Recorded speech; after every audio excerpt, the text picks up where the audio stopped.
નમસ્કાર દોસ્તો, આજના વિડીયોમાં તમારું સ્વાગત છે। આજકાલ માયરા સોયા એટલે કે બબુડીના મોતને લઈને આખા સોશિયલ મીડિયાની અંદર શોકનો માહોલ જોવા મળી રહ્યો છે। દુઃખનો પહાડ તૂટી પડ્યો છે।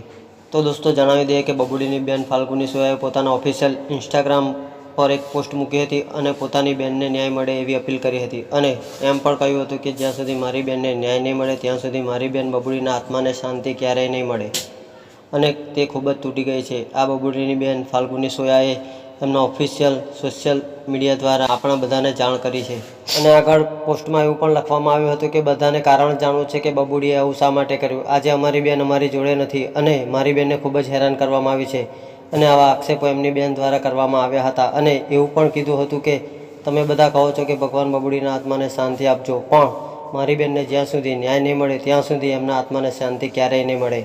તો દોસ્તો, બબુડીને કોણે હેરાન કરી, બબુડીએ આવું શા માટે પગલું ભર્યું, દર્શકોમાં અનેકો ચર્ચાઓ થવા લાગી છે અને સવાલો ઊભા થવા પામ્યા છે, પરંતુ એની અમને કોઈ ચોક્કસ માહિતી નથી। પણ આપણે બધા ઓમ શાંતિ ઓમ જરૂર લખીશું અને બબુડીના આત્માને ભગવાન શાંતિ આપે એવી જ આપણે પ્રાર્થના કરીશું। જય માતાજી, ઓમ શાંતિ ઓમ।